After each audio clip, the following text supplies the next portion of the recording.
Good morning, everybody. Welcome to this week's sports podcast. It's Friday, the 29th of July 2022. We've got lots to get through today. There's been plenty of sport in action last week or so, and plenty to look forward to over the next 7 days as well. First of all, I just want to say congratulations to the Lionesses, England Lionesses, on reaching the final of the Women's Euro 2022 competition. They faced Germany in the final on Sunday. It's at 5 p.m. kick-off, and it's on BBC One, so let's hope they can bring on the first major silverware, computers or what? Anyway, yeah, let's hope they bring on the first major silverware by beating the German ladies on Sunday. I'm sure everybody in the country will be behind them, and yeah, it should be a great occasion. So we'll come back to more football in a minute, but now we'll go back to the cricket as we always do and look at the Halifax Cricket League. Basically, this last weekend saw the following results. So we had a victory for Sowerby Bridge in the big game, derby game for me, against Bradshaw. They beat them by 83 runs, somewhat surprising result. We'll come back to the details in a moment. Copley, they beat SBCI by 135 runs, so keep their position at the top of the table strong there. Illingworth beat Great Orton Park Chapel by 125 runs. Thornton, they beat Whalley by 1 wicket in a very, very tight game. Very interesting game there. Ludfoot, they beat the current champions Maidenroyd by 80 runs, and in the other game, Booth beat Triangle in a low scoring but quite close game by 3 wickets. So if we look at the details of the games from last Saturday, first of all, starting with the Sowerby Bridge and Bradshaw game. Sowerby Bridge batted first. Bradshaw won the toss, put Sowerby Bridge in, and we scored 228 for 8. Now, I've been critical of the batting this season, but that's a good score, and it was a winning score. The main contributor was Chris Metcalf. Bit of a return to form for Chris there with 68 runs. Liam Turner chipped in with 49, and Josh Wood also chipped in with 47. From a Bradshaw point of view, Aaron Buckley, as always, great bowler he is. He took 5 for 69, maybe a little bit expensive, but got 5 vital wickets, keeping Bradshaw. Probably thought they were in a decent position at halfway. But when he came round to bat, surprisingly, they were all out for 145. The batting's been reasonably good, especially with Mickey Hustler's been really good form recently. He only managed 10 in this game, so we can't rely always on one player, but they have got a good set of batsmen. Piers Fisher, the opener, scored 54, but he was the only man that really contributed anything for Bradshaw with the bat. And it was Ashish Sharma with 4 for 22, and Liam Turner again with 4 for 38 that did the damage. Secured a good victory there for Sowerby Bridge, so it keeps them mid-table. Bradshaw dropped down to 4th now. We'll talk about the table a little bit more in a moment. Copley, they were playing SBCI. Copley batted first. They scored 199 all out. Probably a little bit disappointing by their standards. Ollie Thorpe, 49, top scorer. And then Will Rushton, the keeper, scored 43. So they were two men who scored the most runs with the bat. And on the bowling side, I think Alex Schofield, 4 for 49. And Lewis Fur, 4 for 56. They've had good seasons. They're doing really well with the ball. SBCI, though, were skittled, 64 all out. And the two main men there were Ian Hartley. Mel will be happy about this, no doubt. 4 for 24. And Ollie Thorpe again with the ball. He got 3 for 25. To seal a convincing victory for the league leaders. Illingworth, they batted first against Great Orton Park Chapel. Illingworth scored 235 for 9. Gas Fellows 59. Callum Cook got 52. And it was Beasley 4 for 44 who kept GHPC in the game. But when they came to bat, unfortunately, they didn't really perform very well. 110 all out. Only Ricky Hassel with 38 putting up any real resistance. And Matty Smith again with the ball, 5 for 34. Great performance from Matty again there. Like Ollie Thorpe, good season. Next game, Whalley. They played Thornton. Whalley batted first. They scored 236 for 6. I think this was the game where all the batsmen scored at least double figures. In fact, they all scored more than 20, apart from one who got 14. Chris Marsh and Connor Mitchell both scored 39. They were the top scorers, so an all-round team performance there. And in terms of bowling, it was Mark Clayton with 3 for 34 and Greg Soames with 3 for 59. They took all the wickets between them. So 236 for 6. Thornton scraped home just. They made it right at the very end. 239 for 9 at the last drop. I think it might have been the last ball. Josh Hutchinson continues his good form with the bat. 64 runs for him, being the top scorer. And it was also Joe Marshall, the first time I've mentioned his name, I think, in terms of batting. 50 not out, unbeaten half century for Joe, so well done to him.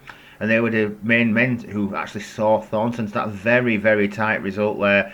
Milton Greenwood took 4 wickets for Whalley, but he was a bit expensive. He conceded 85 runs, so maybe at the end of the day, it was like he did his best, got 4 wickets, can't complain, but could have perhaps conceded a few less runs.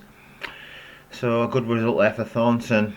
Ludden Foot, 219 all out. Myvan Royd, 139 all out. Ludden Foot, 219 all out. Tom Hosker, 88 runs Tom scored. Good innings for him, not the first time this season.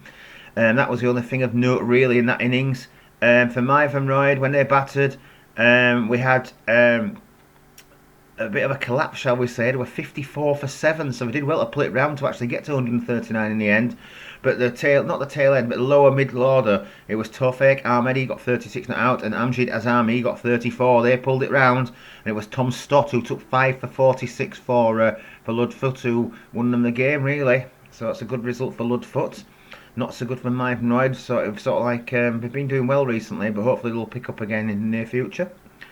And the last game, Triangle battered first against Booth. They got 93 all out. Adam Stocks, 33, was the top scorer. The damage was done by Patrick Thomas with 5 for 39. And Moazan Ayub, he took 4 for 18. So 9 wickets between the pair of them there. I think the other one might have been a run out. And then when Booth battered, they only just scraped home actually. 94 for 7. Patrick Thomas again, 28 not out. He was the man who had the most runs, and that was probably enough just to see him scrape home. Jordan Marshall did his best. He took for 4 for 35 for a Triangle, but it wasn't quite enough. So it saw Booth home by 3 wickets. So some interesting games there. So looking at the table now, Copley have got 134 points, and then we've got in second place, sorry, 146 points should I say. That was last week, they had 134. Illingworth 132. Thornton 129 and Bradshaw 123. So I'd say it's still between those 4. You've got to still fancy Copley to win it. At the bottom, it's looking bleak for both Triangle on 71 and Great Orton Park Chapel on 58. I think the next team's got 92. So you're going to take a couple of wins at least for Triangle. It's going to be really difficult for Great Orton Park Chapel, as I mentioned last week, but no doubt they'll keep going. And this weekend, Great Orton Park Chapel are at home. They're at home to Ludden Foot, so I feel they've got a chance of winning that. Myvan Royd are at home to Bradshaw. Should be an interesting match there. Sowerby Bridge are at home to Copley. Now that's an interesting one because obviously Sowerby won last week, and this is a bit of a derby game effectively. Copley top of the league, so they'll want to get one over each other. Sowerby Bridge surprised Bradshaw last weekend. Can they surprise Copley as well, especially being at home? Let's hope the batting can hold up again. SBCI are at home to Booth. Thornton are at home to Illingworth St Mary's, and Triangle are at home to Whalley. So that's your action for this weekend. Let's hope the weather doesn't interfere. The forecast doesn't look too great, to be honest with you, for this weekend. And we have been lucky, like I've said many times this season already. So there's going to be a week when, without this, only 1 week where it's been really interrupted. But let's hope they can keep it, let's hope we can get all the action in if we can. Okay, so now just probably moving to football, a bit more about cricket. Talk about England. The one day, the T20 series have been playing against South Africa. The one day series ended in a 1-1 draw after the third game was abandoned after about 30 overs, something like that. South Africa got to 159 for 2. Then the Evans opened, and unfortunately no more play was possible, so it left the series tied at 1-1. My friend Peter wasn't too pleased about that. It made him go to the pub with his niece and obviously his brother, but he missed most at cricket because there was none to watch. So it's a shame, but yeah, I'm sure he enjoyed his day anyway. And then moving on to the T20 series, 1-1 draw so far. We've had 2 games. We've got the decider on Sunday at the Ageas Bowl. I think it's 2:30 down in Southampton. 1 game each so far. England convincing winners of the first game in Bristol on Wednesday evening, and then South Africa convincing winners by 58 runs last night in Cardiff. So Johnny Bairstow's been doing his best. He scored 90 in the first game. Moeen Ali scored the fastest ever 50 by an English player in a T20 match. He scored 52 off 16 balls. That was both in the first game, and then we had a great over by Chris Jordan towards the end of that one. Tristan Stubbs did well for South Africa, scoring 72 off 28, but it wasn't quite enough. Last night, though, it was the other way around. Riley Russo scored, I think, 92 when South Africa batted first. England just couldn't really respond with the bat. Joddy got going a little bit. He got 34. But other than that, there wasn't really a lot to talk about, and I think we've got to say it were Lungi and Guidi's bowling at death, which had a big impact on the game. He knew what to bowl and how to bowl to certain players like Rashid, who's really struggled with the bat in recent times. considering he's got so many first-class centuries, he doesn't seem to be able to adapt that to the one-day format and the T20 format, which is a shame because he's obviously got talent. But anyway, it all goes down to Sunday now, so good luck to England in that one. Hopefully they, along with the Lionesses, can bring home some trophies on Sunday. Moving on to Yorkshire, and Yorkshire's season seems to be taking a bit of a dip and turn for the worse at the moment. They were beaten by 7 wickets yesterday by Hampshire at Scarborough. And after the game, Steve Patterson, the captain, stood down as captain. I think he got a lot of stick for taking the decision to bat in this game when he probably should have bowled. And Yorkshire were 33 for 6, leaving Hampshire to bat last on a wicket where it had calmed down. The weather had improved. They needed 214, I think, they need to win the match, and he got there for the loss of 3 wickets. I saw that they got to 121 at a loss. I thought we were going to lose this, and unfortunately they did. They look a bit weak at the moment. They're trying the best of the players that they've got, but you've got batsmen like Waite and Tattersall, and they're batting one position above where they probably should be. They look a batsman like the Yorkshire, so which is not good news, and the season seems to be petering out for them, so that's a shame. But let's hope we get all the problems behind the scenes out of the way during the mid-winter break coming, and next season they can come back stronger. Okay, so that's it for the cricket for this week. And now we're going to move on to the football. We've already mentioned the Lionesses. Now we're going to talk about FC Halifax Town. They made some more signings this week. We signed Festus Harker, centre half from Hull, the Championship team. He was previously at Stockport, performed well at the same level he's at now for them, so hopefully he's going to be a good signing. Hopefully he's not a replacement for Jesse Deborah. There's been a lot of talk about Deborah going to Huddersfield. Nothing concrete yet. Obviously the transfer window is open until the end of August, so it could be that Huddersfield see how the season going and bring him in if it's not going as they wish. We'll find out how they're going to perform because their season starts tonight, and more about that in a moment. We've also signed Rob Harker. He's a striker. He comes from he's a young lad who's come from Burnley, had a lot of injury issues, played quite a lot of games for Burnley in the EPL2, which is the under-23s league effectively. But his last 2 seasons have been blighted by injuries, so let's hope he can get those behind him and contribute well for the Shaman. So welcome to Rob.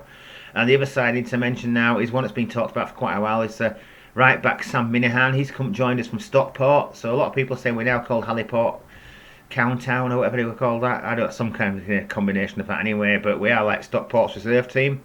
People might laugh at that, but actually it might not be such a bad thing because Stockport are being tipped to go up again. Seeing a couple of reputable tipsters and traders, sports traders saying that Stockport are likely to finish in the top 3 or 4. Also Bradford being tipped to finish in the top 3 or 4 as well, so it'll be interesting if Mark Hughes influenced at Bradford City as well. But moving from that, so we've got Sam Minihan, proven player at our level. I've always thought he was a good player, so let's hope he can keep up his good form with Halifax and prove what a good player is, and Halifax can have a good season. The manager, Chris Millington, the chairman, Mr Bosenworth, and the team seem fairly confident, having heard what Luke Summerfield's had to say. So let's hope we can again reach the top 7 at the very least. We've got another week to go to the start of the season. 2 friendlies tomorrow. They're playing both Curzon, Ashton and Colne. I think one game's at 12:30, the other game's at 3. So if you're going to either of those, not too far to travel, and hope you enjoy your day. Before we move on from FC Halifax Town, people who've been following Love Island know that Jamie Allen has been eliminated from the competition. It remains to be seen what happens when he returns to town. Having looked at the fact that he's not trained at all or taken part in the friendlies, he's unlikely to be involved at the start of the season, and whether he stays with the club remains to be seen, but that's a decision for the board to be making. And just before we move away from football, just to mention that the EFL season starts this evening, live game on Sky. Huddersfield Town take on Burnley at home, so big game for both sides. Burnley's first game out of the Premier League for some time. Huddersfield looking to build on the foundations of last season when they reached the playoff final at Wembley. Disappointment ultimately. Will they be able to keep up again? Obviously they're under new management now after Corberan left in the summer, and we've got Danny Schofield in charge, former Town player as well, so good luck to Danny. I'm not sure of his credentials and how good he'll be as a manager and a coach, but we'll see in the next few weeks, no doubt. So yeah, that's it. Good luck to all the teams starting the season this weekend. The Scottish League starts this weekend as well, and I think the Rangers and Celtic games are both live on TV. I think Celtic playing Aberdeen actually, so that could be a decent game to watch, although you've got to bear in mind it is Scottish football. Sorry, Scottish friends. Moving on from football now, we're going to talk about the Commonwealth Games. The opening ceremony took place last night. The highlight for me was seeing Duran Duran perform at the end. It was a spectacular occasion. and hopefully the games will go well. Unfortunately for Team England, both Dina Asher-Smith and Max Burgin have had to withdraw from the squad. Dina did a hamstring during the relay 4x100 relay final last Sunday, and disappointing for her because we probably would have got a medal if it hadn't been for that. And we still came sixth, and the girl who ran last with a really good leg to get us into sixth. So it's a shame for Dina. So I hope she gets a good recovery. I think she's already said she'll miss the European Championships as well. Max Burgin has got a deep vein thrombose. It's really sad for the Halifax lad there. He'd have been a really good chance of a gold medal here as he would have been at the World Championships. He's missing both. Hopefully he'll be fit for the Euros, but I'm not sure about that either now, so I'll keep you updated on that. But hopefully Team England can get plenty of medals. I'd like to think they could finish top of the medal table. They've only ever done it twice. Both times in Scotland it was mentioned. They've never done it when it's been held in England. So Australia are obviously going to be a threat, but England have got the biggest squad with 430 people involved in the team. So it all really starts today. The triathlons are today. I think one's this morning, one's this afternoon. So good luck to the competitors in there. We have got some strong chances in there. So let's see how we get on. I'll update you on the progress next week. Rugby League sees the summer bash for the championship teams this weekend. Halifax, it's at Headingley. Halifax take on Bradford Bulls, obviously a big rivalry there. They'll be looking to bounce back from their disappointing result at London last Sunday. They got beat 38 points to 10, somewhat surprisingly. But then again, due to the number of suspensions that Halifax have had over the last, now effectively starting last Sunday and going forward, it's going to affect the performance. Hopefully not too much. Some of those players will be back this weekend against Bradford. Also during the week there was news that Zach McComb's also signed a contract extension for next year, so he's going to be carrying on with the facts. So that's good news, and hopefully they can come up with a good result this weekend. Wigan had a good win in Super League last night. The rest of the Super League games start tonight, but going to concentrate on the Championship, like I say, for now, because that's where Halifax are. I don't really follow the Super League as much, but if people want to know more about the Super League or would like me to include more Super League content, then just let me know in the comments below on YouTube. Okay, moving on from Rugby League now, but Speedway. The Speedway Nations is underway. It started on Wednesday, and the second semi-final was last night. There's under 21 or the Speedway Nations 2 finalists tonight, and then the overall final for Speedway Nations is tomorrow evening.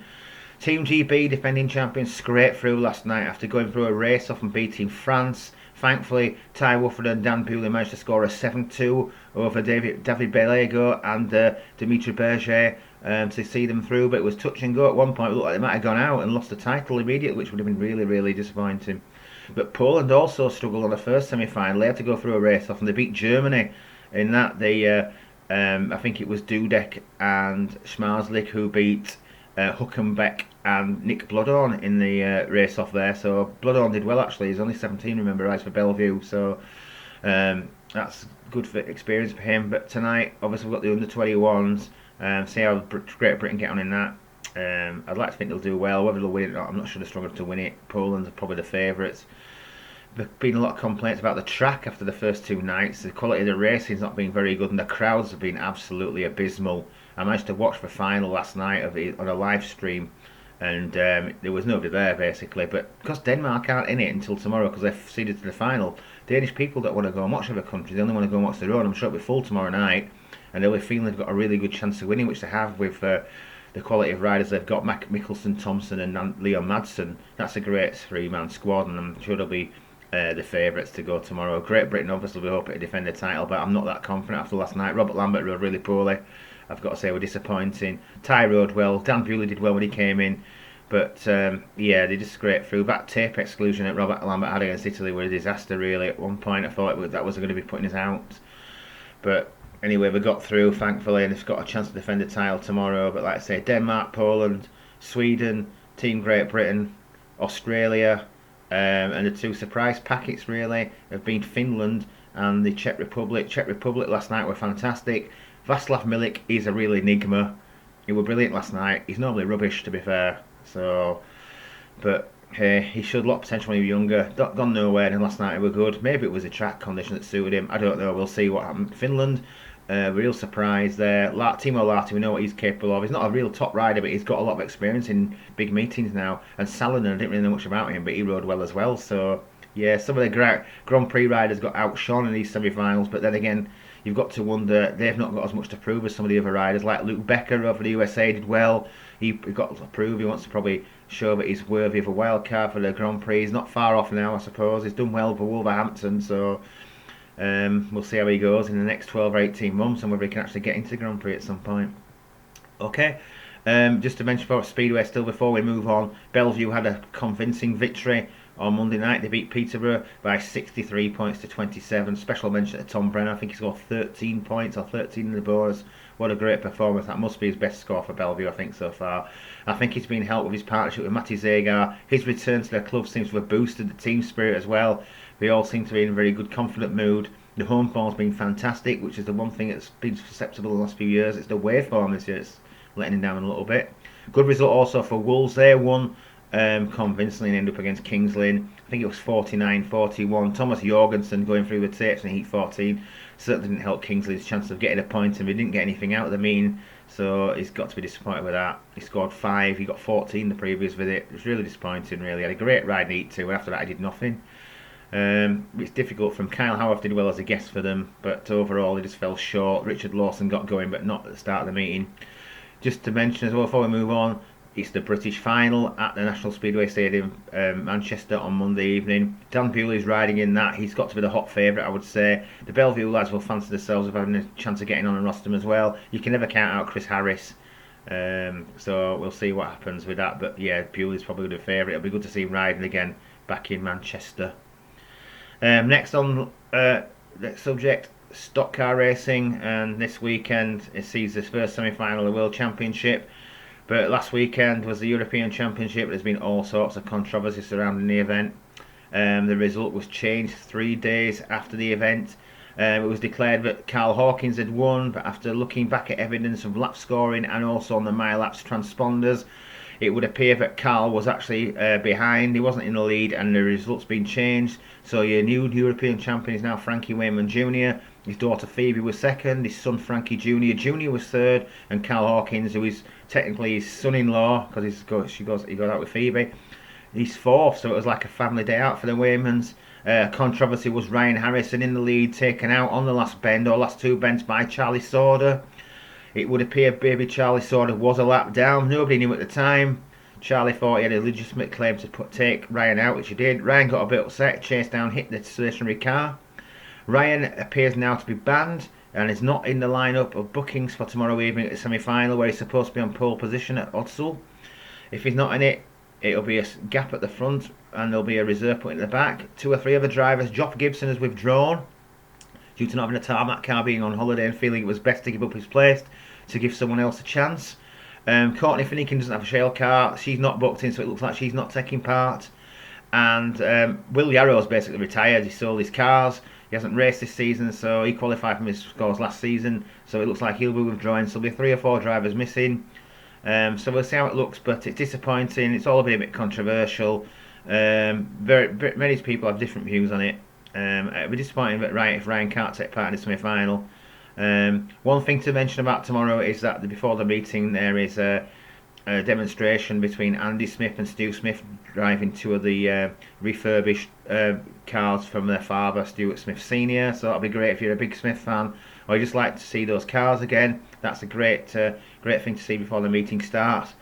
The racing starts at 5 p.m. They're supported by the mini stocks. I think it's 47 Formula 1 cars booked in and 27 mini stocks booked in. There's also going to be a presentation to Frankie Wayman Jr. tomorrow to do it properly at 4 o'clock to present him with his European Championship trophy. So that's where we are with the stock cars. Hopefully it'll be a good meeting. I think the admission price is £25. Okay, moving on now to Formula 1. So we're still sticking with 4 wheels here. And the last weekend saw Max Verstappen win the French Grand Prix after Charles Leclerc, disappointingly in front of his home fans, crashed out when he was in the lead. So Verstappen took the victory. Lewis Hamilton second, George Russell third.